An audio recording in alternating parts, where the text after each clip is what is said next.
Let's go Midwest. Houston, this is their region. The big story, of course, is that they make the Final Four. They'll be playing in literally their home city. There's concerns about Marcus Sasser. I think he's going to be okay. Kelvin Sampson pretty much hinted or said outright today was rest. They wanted to err on the side of caution for him. Obviously, the tournament means a lot more than the AAC tournament. They knew they had a 1 seed locked up. Hence, they erred on the side of caution with him. They're playing NKU in the first round. They're going to crush Northern Kentucky. I'll just give away a preview of this week.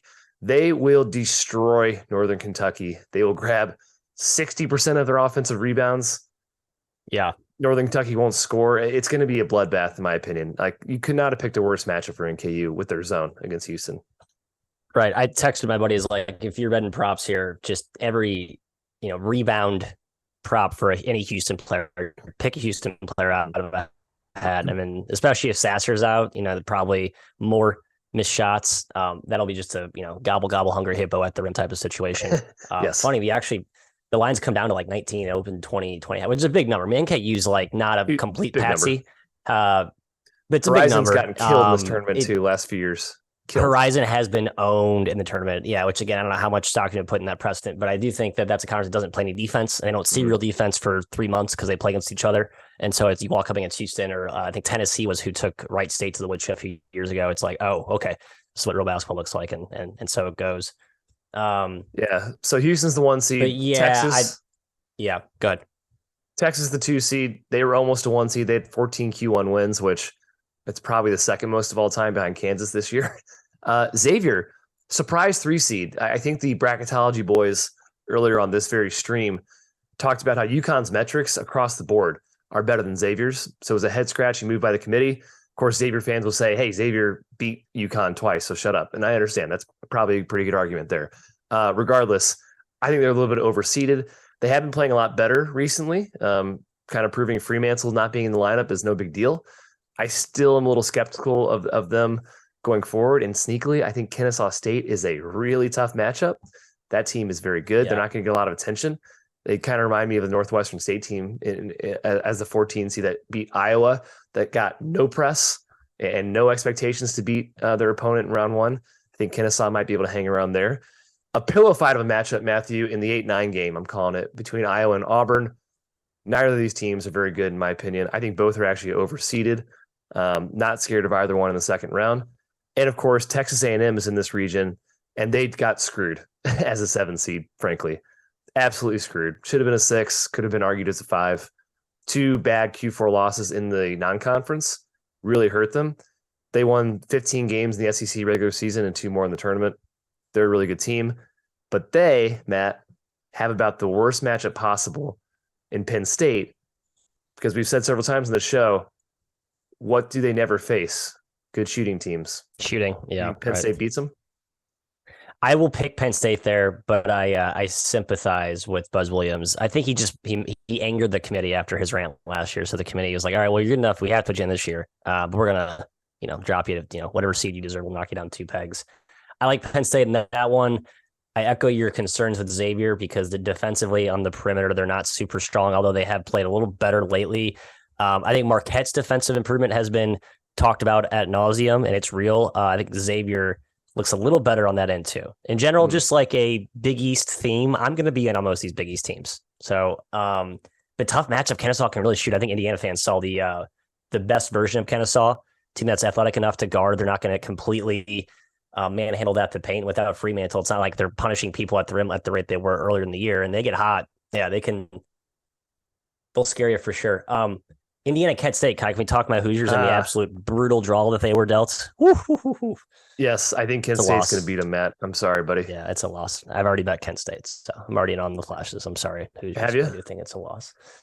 Yeah, they're going to force turnovers. They're going to go toe-to-toe physically with them. They're not as big.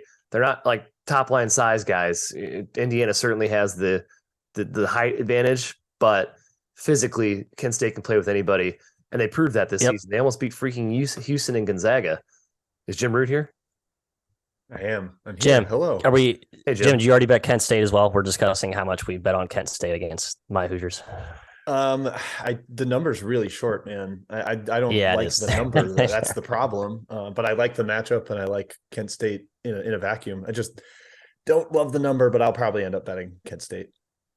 Yeah, I actually closing line value is important. I usually wait till I get to Vegas to bet all of them because I like having the physical tickets. I'll throw a couple early bets in there to get a little bit of line value, but that's when I can see taking like at 3 in Vegas when it gets down to it. We already talked about the South, Jim. You got Bama coming out of that region. We talked about Mizzou, how they're going to smoke Utah State, but Matt didn't think so, so we ignored him. Yeah, what an idiot. Come on, Matt. Get on Idiot. board. You don't want to be on the wrong side of history. Yeah, I'll have Alabama for sure. They're like you, Kai, you said it on one of our best bet shows. They got their mojo back. They look like Alabama badass kind of monsters again. I don't want to just go through all of my South takes, but we'll just suffice to say I have the time coming up. Okay. Bama. Well, Midwest, you caught us during. We're about to go upset favorites in this one. We talked Kent State just now a little bit. I think Drake can beat Miami as well.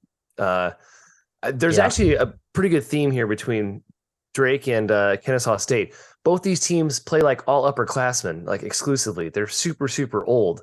They've been playing with each other for years. I think they can give Miami a real game. I think people are kind of overrating Miami, frankly, because of their run last year in the tournament. Miami didn't look great down the stretch. Their metrics aren't great either. Analytically, this spread's probably short. I haven't looked at it, but I'm probably going to take Drake. I'm probably going to take Kent State. And against the spread, I'm probably going to take Kennesaw. Two. Drake's going to win. I just got off a pod with Mr. Stuckey, and he said he thinks Drake might end up closing a favorite because of the Omier news. Like, it's just true. Since February 1st, Drake is like 24th best team, and Miami's like the 40th. Like, so if you go for that recency filter, Drake is better.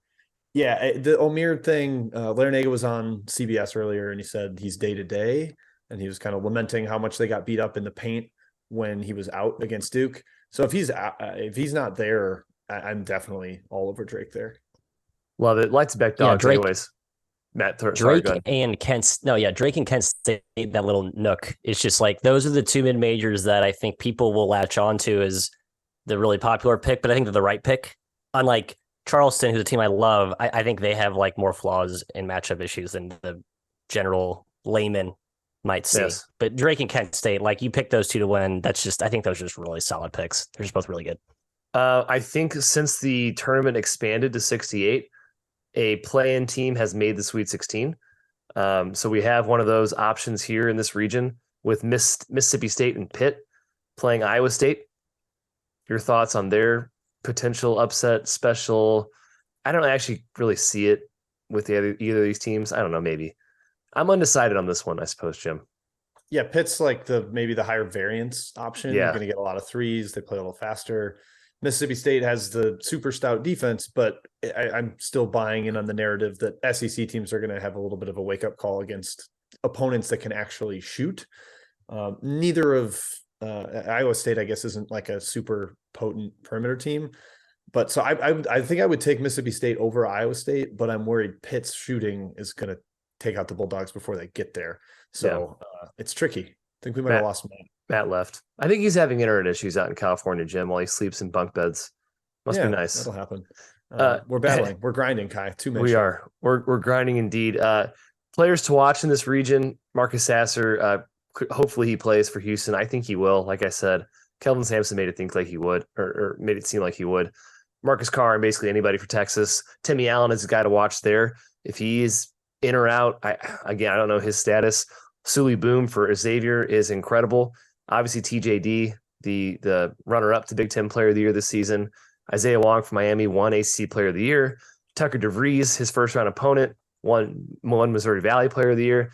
And Jalen Pickett. Oh, Jim didn't get away on Penn State. We talked about how that's a nightmare matchup for Texas A&M. Penn State could do it. Yeah, I'm in love with that. That's one of my bets I've already made. I think that is a fantastic matchup for Penn State. They don't foul. They rebound really well defensively despite their size.